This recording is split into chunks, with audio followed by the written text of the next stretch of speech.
Visakha steel plant కు కేంద్రం 11,440 కోట్ల ప్యాకేజ్ ప్రకటించింది. ఇదే విషయంపై కేంద్ర హోంమంత్రి అమిత్ షా తన స్పీచ్ లో ప్రస్తావించారు. విశాఖ ఉక్కు కర్మాగారం తెలుగు జాతి మనోభావాలతో ముడిపడిన అంశం కాబట్టి ప్యాకేజ్ ఇచ్చామన్నారు అమిత్ షా. విశాఖ ఉక్కుకు మంచి భవిష్యత్తు ఉందని, అందరూ సమిష్టిగా కృషి చేసి లాభాల్లోకి తీసుకురావాలని చంద్రబాబుకు సూచించారు. విశాఖ ఉక్కుకు కేంద్రం ప్యాకేజ్ అందించడం పట్ల సీఎం చంద్రబాబు హర్షం వ్యక్తం చేశారు. విశాఖ ఉక్కు కేవలం పరిశ్రమ కాదని అది ఆంధ్రుల హక్కు అని అన్నారు బాబు. एक और चंद्रबाबू जी एडमिनिस्ट्रेटिवली, फाइनेंशियली और डेवलपमेंट के रोड मैप की दृष्टि से आंध्र को दिन दूनी रात चौगुनी स्पीड से सेट करते जा रहे हैं।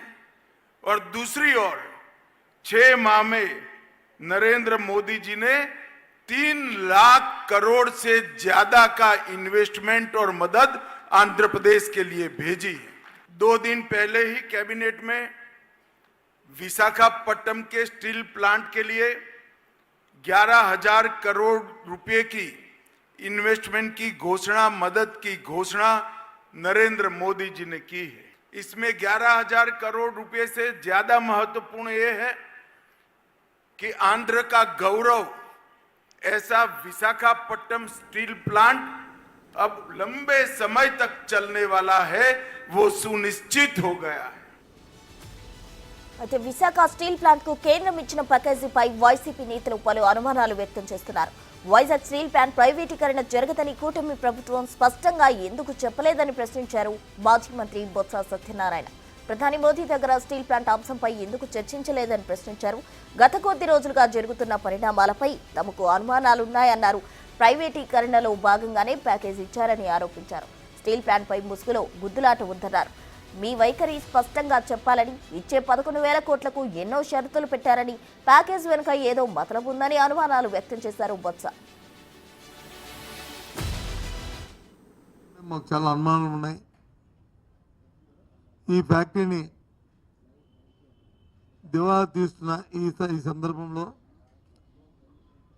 నాకు కొందరు పెద్దలతో, మేధావులతో మాట్లాడినప్పుడు వాళ్ళు చెప్పిన విషయం ఏంటంటే, అది ఎన్సీఎల్టీకి వాటికి పోకుండా దీన్ని కాపాడుతూ తదుపరి దీన్ని ప్రైవేటైజేషన్ చేసే ఆలోచన ఉన్నట్టుగా ఉన్నది. ఒకవేళ కాకపోతే నిన్న కాక మొన్నే ప్రధానమంత్రి గారు స్వయాన్న విశాఖపట్నం వచ్చినప్పుడు, ముఖ్యమంత్రి గారు ఆ వేదిక మీద ఉన్నప్పుడు, ఉప ముఖ్యమంత్రి గారు ఆ వేదిక మీద ఉన్నప్పుడు, కూటమి నాయకులందరూ ఉన్నప్పుడు వాడు అడగడమో వీరు చెప్పడం అనేది జరిగే అంశం కదా. దానివల్ల మేలు మంచి జరిగితే చెప్పేవారు కదా. చెప్పలేదు కాబట్టి ఆ తర్వాత జరిగిన ఈ పరిణామాలు చూస్తుంటే దీని మీద మాకు అనుమానాలు ఉన్నాయి. అందుకే మేధావులతో చర్చించాలని చెప్పి మా అధ్యక్షుడు మనం 3 రోజుల కింద చెప్పడం జరిగింది. మరోవైపు వైసీపీ మాజీ మంత్రి అంబటి రాంబాబు కూడా విశాఖ స్టీల్ ప్లాంట్ ప్యాకేజీపై విమర్శలు గుప్పించారు. 11,000 కోట్ల ప్యాకేజీ ఏ లెక్కలో ఇచ్చారో కార్మికులకు కూడా అర్థం కావడం లేదన్నారు. ఏపీలో పరిష్కారం కాని అనేక సమస్యలు ఉన్నాయని, తెలంగాణ నుంచి 8,000 కోట్ల రూపాయల బకాయిలున్నాయి, కృష్ణా జలాల సమస్య ఉందని, హోంమంత్రి పర్యటన సమయంలో ఇలాంటి అనేక సమస్యలపై మాట్లాడాల్సిందని అంబటి రాంబాబు పేర్కొన్నారు. ఇలాంటి సమస్యలు అనేకమైనవి పెండింగ్ లో ఉన్నటువంటి తరుణంలో అమిత్ షా గారు మన రాష్ట్రం వచ్చినప్పుడు ఆ సమస్యల మీద దృష్టి పెట్టి ఎంతో కొంత పరిష్కార మార్గాలని అన్వేషించవలసినటువంటి తరుణంలో మరి ఆయనకంట బ్రహ్మాండాన్ని విందించారంట. విందించి కరగట్టు పక్కన ఉన్నటువంటి ఒక అత్యంత అందమైన భవనంలోకి తీసుకువెళ్ళి కృష్ణానది ఒడ్డున వారికి విందు చేసి అటు నుంచి చూస్తుంటే అక్కడ కనకదుర్గమ్మ వారు దర్శనమిస్తున్నటువంటి ప్రదేశంలో వారికి విందించి చాలా విషయాలు మాట్లాడారంట. ఏ విషయాలు మాట్లాడారో తెలుసా మీకు? ఇవాళ వాళ్ళ పత్రికలో రాశారు. జగన్మోహన్ రెడ్డి గారి ప్యాలెస్ల గురించి మాట్లాడారంట. సమస్యలన్నీ పోయి హోంమంత్రి గారు వస్తే పరిష్కారం కావాల్సినటువంటి సమస్యల్ని పక్కన పెట్టి జగన్మోహన్ రెడ్డి గారి ప్యాలెస్ గురించి అని అడిగాడంట. వీళ్ళు చెప్పారంట ఆయనకి బెంగళూరులో పాలసీలు ఉన్నాయండి, తాడేపల్లిలో పాలసీ ఉందండి, హైదరాబాద్లో ప్యాలెస్ ఉందండి, పులివెందుల్లో ప్యాలెస్లు ఉన్నాయండి. మేము అనుకుంటున్నాం అమిత్ షా గారు ఇవన్నీ అడిగాడని మేము అనుకోవట్లా. వీళ్ళు రాయటం మాత్రం ప్రచారం. ఏ సందు దొరికినా జగన్మోహన్ రెడ్డి గారి మీద బురద జల్లుదాం. మొత్తం మీద విశాఖ స్టీల్ ప్లాంట్ కు కేంద్రం ఇచ్చిన ప్యాకేజీపై భిన్న వాదనలు వినిపిస్తున్నాయి. ప్రైవేటీకరణ చేయమని స్పష్టమైన హామీ ఇవ్వాలని, ఫ్యాక్టరీకి అవసరమైన నిధులు సమకూర్చకుండా కేవలం 11,000 కోట్ల ప్యాకేజీ ఇవ్వడంలో ఆంతర్యం ఏమిటనే అనుమానాలు ప్రతిపక్ష వైసీపీ బలంగా వినిపిస్తోంది.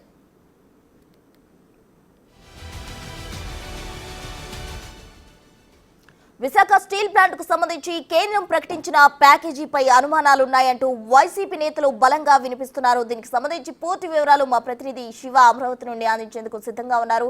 శివ, ప్రస్తుతం మొత్తం మీద చూసుకుంటే విశాఖ స్టీల్ ప్లాంట్కి సంబంధించి గత 5-6 సంవత్సరాల కాలంగా ప్రైవేట్ పరం చేస్తారని చెప్పి విస్తృతంగా ప్రచారం జరుగుతుంది. గతంలో వైసీపీ సర్కారు అధికారంలో ఉంది, తాజాగా కూటమి ప్రభుత్వం అధికారంలోకి వచ్చింది. కూటమి ప్రభుత్వం అధికారంలోకి వచ్చిన తర్వాత ఈ అంశం చాలా ఎక్కువగా చర్చకు దారితీసింది. కార్మికులు ఆందోళన చేయడం, జనసేన అధినేత పవన్ కళ్యాణ్తో భేటీ కావడం, ఇట్లా అనేక అంశాలకు సంబంధించి కేంద్రమైంది. తాజాగా విశాఖ స్టీల్ ప్లాంట్కి సంబంధించి కూడా కేంద్ర ప్రభుత్వం ప్యాకేజీ ప్రకటించింది. స్టీల్ ప్లాంట్కి సంబంధించి అప్పుల్లో ఉంది, కార్మికులకి జీతాలు ఇవ్వలేని పరిస్థితి ప్రస్తుతం నెలకొన్న నేపథ్యంలో కార్మికులను ఆదుకునే దిశగా పూర్తి స్థాయిలో కొంత నిధులు కేటాయించాలని చెప్పి భావించింది. దానిలో భాగంగానే నిధులు కేటాయించామని చెప్పి కేంద్ర ప్రభుత్వం చెప్తుంది. అలాగే తెలుగు రాష్ట్రాలకు సంబంధించి, తెలుగు ప్రజలకు సంబంధించి గౌరవప్రదమైన అంశానికి సంబంధించి సెంటిమెంట్తో కూడుకున్న విశాఖ స్టీల్ ప్లాంట్ విషయంలో తాము ఎటువంటి నిర్ణయం తీసుకోము, స్టీల్ ప్లాంట్ అంటే తెలుగు ప్రజల గౌరవానికి, సాంప్రదాయానికి తొలిమిట్ అని చెప్పి అమిత్ షా పేర్కొనడం జరిగింది. అలాగే స్టీల్ ప్లాంట్ని ప్రైవేటీకరణ చేసే ఆలోచన తమకు ఏమాత్రం కూడా లేదు, అటువంటి ఉద్దేశమే తమకు లేదని చెప్పి ఏపీ బీజేపీ చీఫ్ పురంధేశ్వర్ కూడా చెప్తున్నారు. కానీ వైఎస్ఆర్సీపీ నేతలు అసలు కేంద్రం ప్రకటించిన ప్యాకేజీలో ఎందుకు అంత తక్కువగా ప్యాకేజీ ప్రకటించాల్సిన అవసరం ఏంటి, అసలు స్టీల్ ప్లాంట్ ప్రైవేటీకరణ చేస్తామా లేదా అనేది ఎందుకు స్పష్టమైన ప్రకటన చేయలేదు, రాష్ట్ర విభజన సమస్యలు అనేక ఉన్నప్పుడు కూడా మిగిలిన అంశాలకు సంబంధించి అమిత్ షాతో చర్చించారనేది వైఎస్ఆర్సీపీ వాదనగా కనిపిస్తోంది. కానీ స్టీల్ ప్లాంట్ అంశానికి సంబంధించి చూసుకుంటే కనుక గత కొంతకాలంగా దీనిపై చర్చ జరుగుతున్న నేపథ్యంలో వైఎస్ఆర్సీపీ పలు అనుమానాలను వ్యక్తం చేస్తుంది. ఇంత తక్కువ ప్యాకేజీ ఎందుకు ప్రకటించారు, అలాగే గతంలో అంటే ఇదే నెలలో ప్రధానమంత్రి నరేంద్ర మోడీ విశాఖపట్నం పర్యటనకు వచ్చినప్పుడు విశాఖపట్నానికి సంబంధించిన స్టీల్ ప్లాంట్ ఎందుకు ప్రకటన చేయలేదు, అలాగే దీనికి సంబంధించి స్టీల్ ప్లాంట్కి సంబంధించి అంత తక్కువ ప్యాకేజీ ఇవ్వడంలో ఉద్దేశం ఏంటని చెప్పి వైఎస్ఆర్సీపీ నేతలు బొత్స సత్యనారాయణ, మాజీ మంత్రి అంబటి రాంబాబు కూడా ప్రభుత్వ తీరుపై ఆగ్రహం వ్యక్తం చేస్తున్నారు. మరొక వైపు ఈ అంశానికి సంబంధించి మేధావులు, విశ్లేషకులు, కార్మిక సంఘ నేతలు, స్టీల్ ప్లాంట్ ఉద్యోగులతో అఖిలపక్ష సమావేశం ఏర్పాటు చేయాలి, ఏదైతే అనుమానాలు ఉన్నాయో వాటన్నిటిని నివృత్తి చేయాలని చెప్పి కూడా వైఎస్ఆర్సీపీ డిమాండ్ చేస్తోంది. మరొక వైపు టీడీపీ కానీ, కూటమి ప్రభుత్వంలో ఉన్న భాగస్వామ్యాలు జనసేన కానీ, బీజేపీ కానీ వైఎస్ఆర్సీపీ చేస్తున్న విమర్శల్ని పట్టించుకోవాల్సిన అవసరం లేదు. వారు ఎప్పుడు కూడా ప్రతిదీ కూడా రాజకీయ స్వార్థంతో ఆలోచిస్తారు. ఎక్కడ కూడా ప్రజలకు సంబంధించిన సెంటిమెంట్ కానీ, ప్రజా సమస్యలు వారికి ఎప్పుడు కూడా పట్టే అవకాశాలు పట్టవు కూడా. విశాఖ స్టీల్ ప్లాంట్ గతంలో ఏదైతే తాము ఇప్పుడు తీసుకొచ్చిన నిధులు, ఏదైతే ఆర్థిక ప్యాకేజీ ప్రకటించిందో ఇదే ప్యాకేజీని గతంలో వైసీపీ సర్కార్ అధికారం ఉన్నప్పుడు ఎందుకు తీసుకురాలేకపోయిందని చెప్పి కూడా కూటమి నేతలు గట్టిగా ప్రశ్నిస్తున్నారు. మరొక వైపు విశాఖ స్టీల్ ప్లాంట్ అంశానికి సంబంధించి కూడా ఇటు కూటమి నేతలు కానీ, వైఎస్ఆర్సీపీ కానీ ఎవరికి వారు అనుకూలంగా రాజకీయంగా మలుపు తిప్పుకునేందుకు రకరకాల ప్రయత్నాలు చేస్తూ ఉన్నారు. కానీ అంతిమంగా విశాఖ స్టీల్ ప్లాంట్కి సంబంధించి తమకు ప్రైవేటీకరణ చేసే ఉద్దేశం లేదు, భవిష్యత్తులో స్టీల్ను సొంతంగా సమకూర్చుకొని అక్కడి నుంచే ఫ్యాక్టరీ ఉత్పత్తికి కావాల్సిన నిర్మాణ వ్యయాలకు సంబంధించి అన్ని రకాల ప్రయత్నాలు చేస్తామని చెప్పి కూటమి నేతలు అయితే చెప్తా ఉన్నారు. మరి వైఎస్ఆర్సీపీ నేతలు మాత్రం స్టీల్ ప్లాంట్ విషయంలో ప్రభుత్వం స్పష్టమైన ప్రకటన చేయాలి, అలాగే ఇంకా కావాల్సిన నిధులు జీతాలకు సంబంధించి కానీ, మెయింటెనెన్స్ సంబంధించి కానీ వేల కోట్ల రూపాయలు కావాలి. కేవలం 5-10% నిధులు కేటాయిస్తే సరిపోదు, పూర్తి స్థాయిలో నిధులు కేటాయించాలి. అలాగే ఫ్యాక్టరీ అవసరాలకు సంబంధించి ఎంత మేరకు అవకాశాలు ఉంటాయి, ఎంత మేరకు అవసరాలు ఉన్నాయో దాన్ని దృష్టిలో పెట్టుకొని అఖిలపక్ష సమావేశం ఏర్పాటు చేయాలని చెప్పి వైఎస్ఆర్సీపీ డిమాండ్ చేస్తూ ఉంది. మరి రానున్న రోజుల్లో దీనిపై ఏ మలుపు తిరుగుతుందో, ఎవరికి అనుకూలంగా ఇది వెలుగుతుందనేది కూడా ప్రధానమైన చర్చ అయితే కొనసాగుతోంది. కూటమి పార్టీలకు సంబంధించి ఖచ్చితంగా 3 పార్టీలు కూడా స్టీల్ ప్లాంట్ విషయంలో తమ కూటమి ప్రభుత్వం సాధించిన విజయంగా చెప్పుకుంటున్నారు. వైఎస్ఆర్సీపీ మాత్రం మీరు ఏమీ సాధించలేదని చెప్పే ప్రయత్నం జరుగుతూ ఉంది. ప్రస్తుతం రైట్ శివ, థ్యాంక్ యూ.